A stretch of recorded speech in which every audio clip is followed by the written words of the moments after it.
मेरी लाडो। हेलो वैदेही, दी कब से तुम्हारा फोन ट्राई कर रही हूँ, कोई तुम्हें फोन ही नहीं देता। कैसी होती? कैसी होंगी वैदेही, मेरी छोड़, अपनी बता। तो कैसी? पापा कैसे हैं? पापा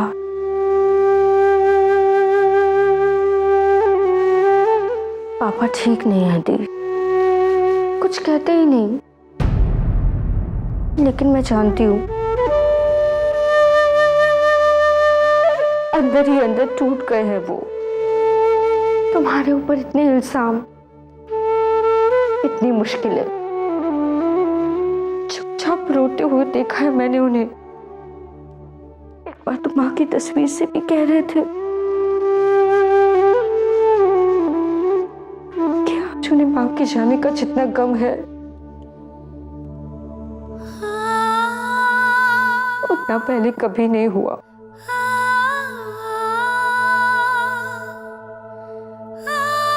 बहुत अकेले पड़ गए हैं वो, अगर सहारा नहीं मिला तो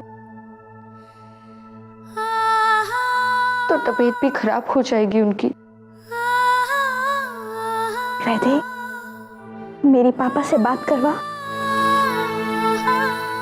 एक मिनट दी। पापा, पापा,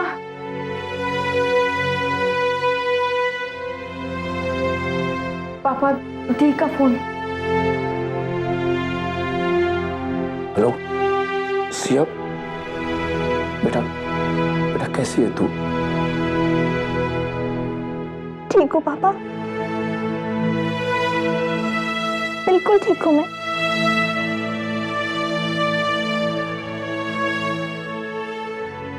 पापा, मुझे लगता है शायद हमारे परिवार के लिए ये सबसे बड़ा इम्तिहान है,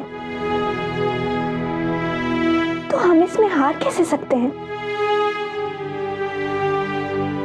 बचपन से आपके मुंह से सुनती आई हूं, जीत हमेशा सच्चाई की होती है, तो फिर हम कैसे हार सकते हैं पापा? हमेशा आप लोगों की तकलीफ दूर करने में लगे रहे, तो फिर आपकी अपनी बेटी इतने समय तक तकलीफ में कैसे रह सकती है? आप इतनी जल्दी उम्मीद क्यों छोड़ रहे हैं पापा? सब ठीक हो जाएगा, आप फिक्र मत कीजिए, मैं हूं ना। बेटा, मैं तेरे हौसले और सच्चाई पर संदेह नहीं कर रहा हूं, लेकिन पाप हूं बेटा मैं। बचपन में जब तू कहीं से गिर जाया करती थी ना, तो तेरे घुटने में भी अगर जरा से भी चोट लग जाया करती थी तो मैं कितना बेचैन हो उठता था। और आज तेरे साथ कितना कुछ हो रहा है, मैं अपने आप को कैसे संभालूं? संभालना होगा पापा, मेरे लिए संभालना होगा। बचपन में आपकी उंगली पकड़कर चलना सीखा था मैंने, और अगर आज आपने मेरी उंगली छोड़ दी ना, तो मैं नहीं चल पाऊंगी।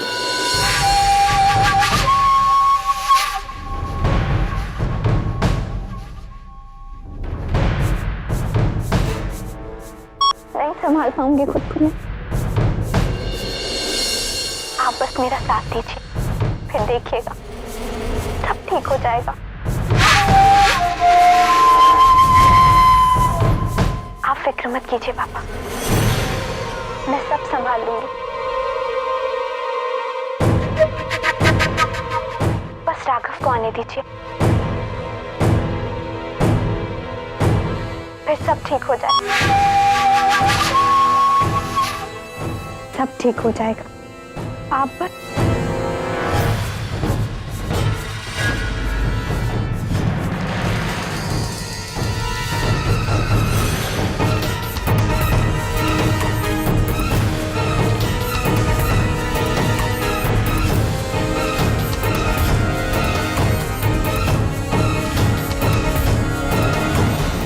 से पूछे बिना इस फोन के हाथ लगाने की हिम्मत कैसे होगी तेरी? तने पता नहीं कि जब तक मैं ना बोलूं रोटी का एक टुकड़ा नहीं डाल सकती तू अपने मुंह में। याद रखना से कि तू इस हवेली की नौकरानी से। अरे इस घर की नौकरानियां ने मेरे तब बिना पूछे सांस लेने की भी इजाजत नहीं है। घर की चीजें छूना तो बहुत दूर की बात से। और तू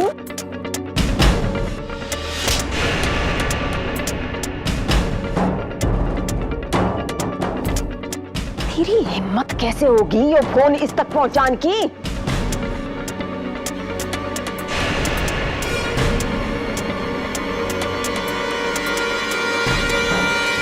सब तय साफ साफ कह दिया था कि इस छोरी की कोई मदद नहीं करेगा।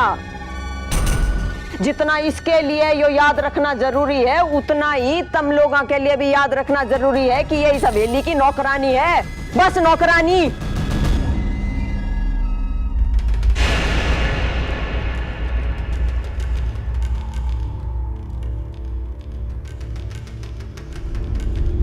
आगे तो इसकी मदद कर दी तो भगवान भी नहीं बचा पावेगा तने। वो खड़ी, जल्दी हो। लिखा डाले तारी उड़े धर दे। पापा, हेलो दी दी। ये तेरी पहली भूल से। अरे एक बार की माफी था हवेली के सारे नौकराने मिले हैं, बस एक बार।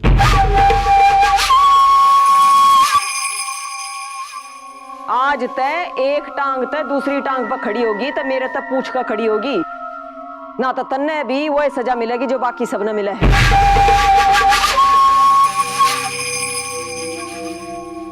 आई समझ में?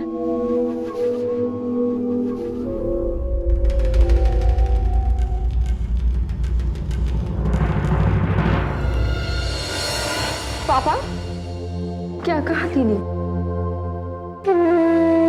कुछ तो बोलिए पापा, क्या हुआ?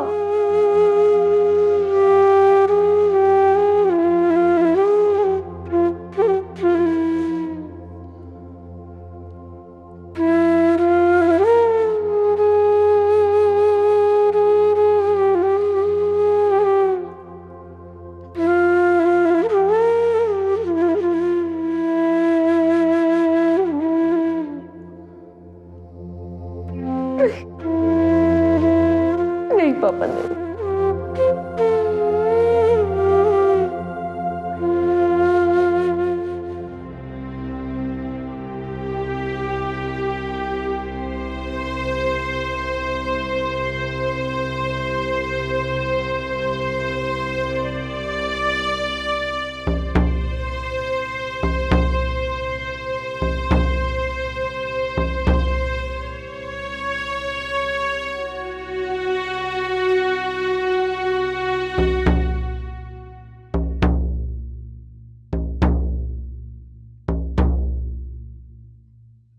इसीलिए कहता था कि लुगाइयों ने अपनी औकात में ही रहना चाहिए। अरे पांव की जूती को कोई सर पे रखे के? और तूने अपना हक दिलाने चली थी बेवकूफ छोरी। ई अम्मा जी ने उसे अपनी असली जगह दिखाई से, और यो तो शुरुआत है। आगे देखना कैसे गले में रस्सी डाल के पड़कते उसने। ये ठंडक पड़ेगी कड़ेचे में मारे।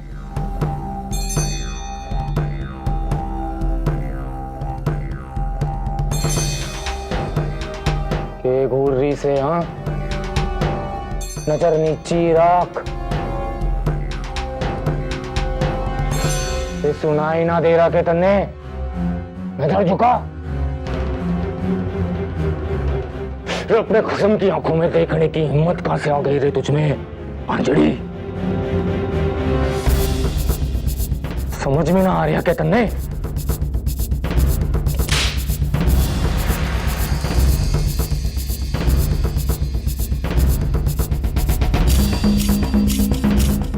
बड़ी हिम्मत आ गई तुझमें, हाँ? बाड़े बैठ के अपनी फूटी किस्मत पे रोती रहे।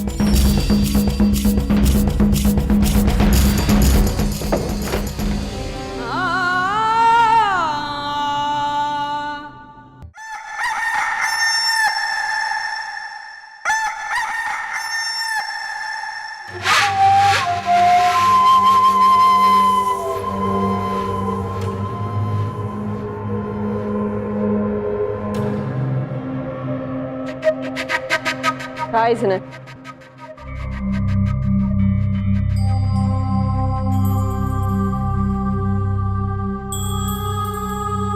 छरी तेरा सवेरा नहीं होया या ये भी हाथ पांव पसारे सूरज उगन का इंतजार कर रही है? आराम हो गया हो तो उठ कर खड़ी हो जा, काम पे लग जा। डरिए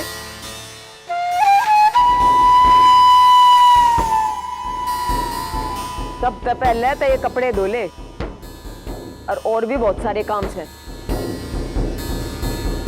क्या है सर?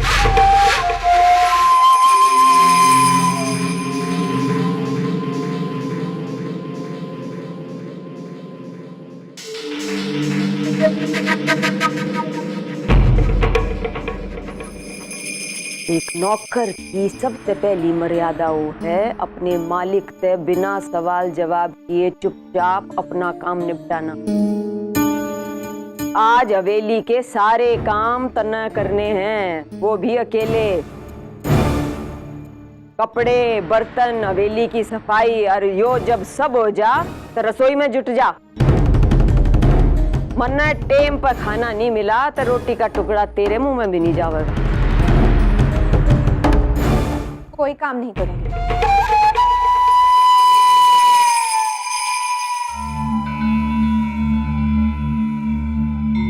मुझे बहुत अच्छी तरह से याद है, लेकिन शायद आप भूल रहे हैं।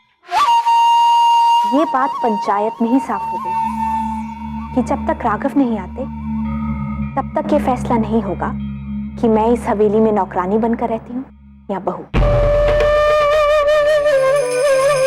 इसलिए तब तक आपका मुझसे कोई रिश्ता नहीं, आप मुझसे कोई काम नहीं करवा सकती। बात तो तना छोरी बहुत पते की है। जो तू आराम से मान भी जाती तो मना भरोसा नहीं होता कि वो डॉक्टर की छोरी है जिसकी नाक आसमान छू गई।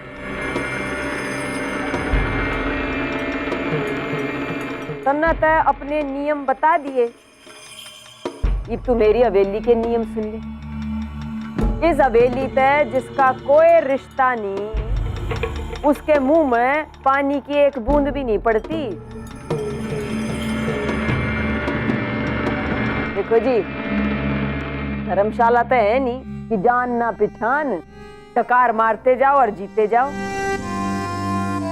बिना काम किए मुफ्त की रोटी इस हवेली में मैं किसी ने नहीं तोड़न देती। इसकी चिंता आप ना करें। जिस तरह एक अजनबी को खाना खिलाना आपके लिए नियम तोड़ना है, उसी तरह एक अजनबी घर में अन्न का एक दाना भी अपने मुंह में डालना मेरे लिए पाप। जब तक राघव नहीं आ जाते और मुझे वो सारे हक नहीं दिलवा देते जो इस घर की बहू को मिलने चाहिए, तब तक अन्न का एक भी दाना मैं अपने मुंह में नहीं डालूंगी। ये मेरा वादा है आपसे। अरे वाह, यो कोई बात, शाबाश। मैं सोचूं मेरे राघव ने इस छोरी में ऐसा क्या दी गया तो दुनिया की सबसे ढीठ छोरी है। मेरे राघव ने तो यो बात भागी होगी है।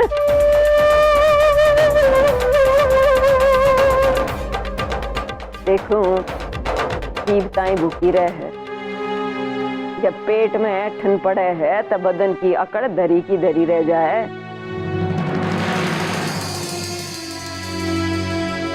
याद रखिए अपना वचन।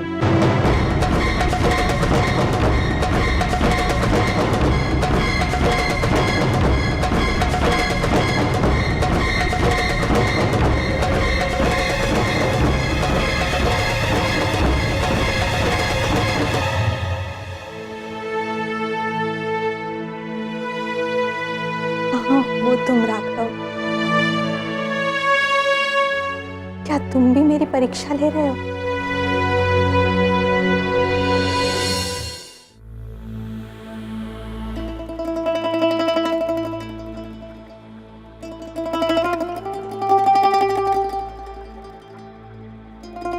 चाची,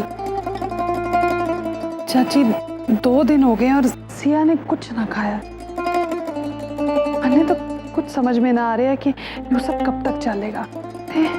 भूखी रहेगी तो कमजोरी आएगी, और कमजोरी आने ते कुछ उल्टा सीधा हो गया तो क्या करेंगे हम सब। हाँ, नई नई गृहस्थी बसाने की कितनी खुशी होवे है नई दुल्हन के मन में। और आड़े तो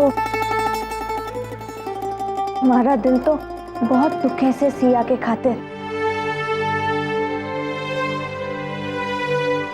माँ, आप ही कुछ करो ना।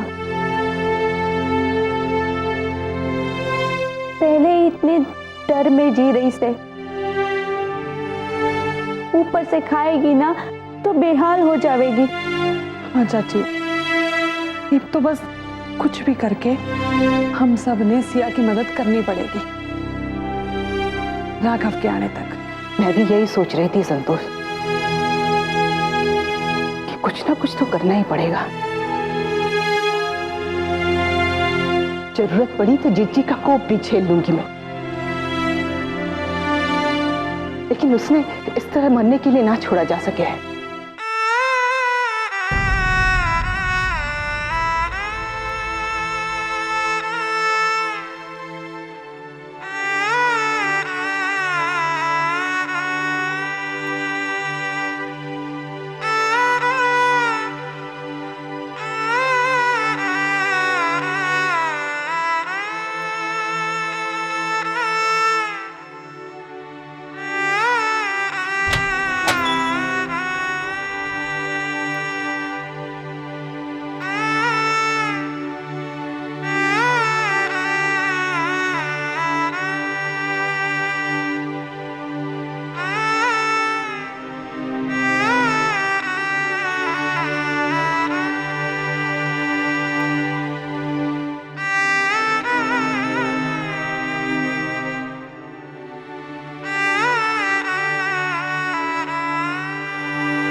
ले सिया, अब जल्दी से थोड़ा सा खाना खा ले।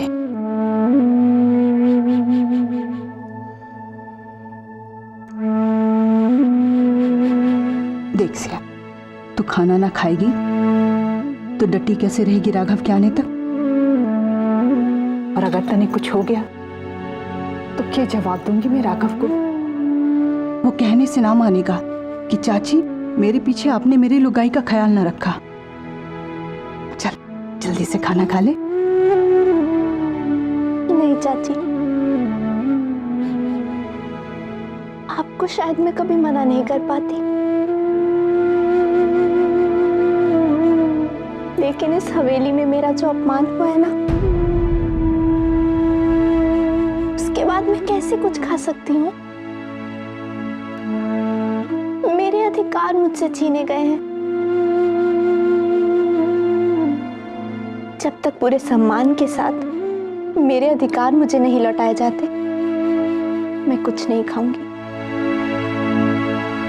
राघव के आने तक मुझे इंतजार करना होगा, वरना ये मेरी हार होगी। ये लड़ाई मेरी इज्जत की है, मेरे स्वाभिमान की। मैं मर सकती हूँ लेकिन हार नहीं सकती। देख सिया, जो कुछ हुआ उसमें तेरी कोई गलती ना है। फिर दूसरों की पाप की सजा तू खुद को क्यों देवे है? मैं खुद को सजा नहीं दे रही हूँ, अपने आत्मविश्वास की रक्षा कर रही हूँ। मुझे बहुत बुरा लग रहा है आपको मना करते हुए। मत कहिए मुझे खाने के लिए। भाभी, वो यशपाल चाचा कह रहे थे कि राघव भैया वीरपुर वापस आ गए। बस किसी भी वक्त हेली पहुंचते होंगे।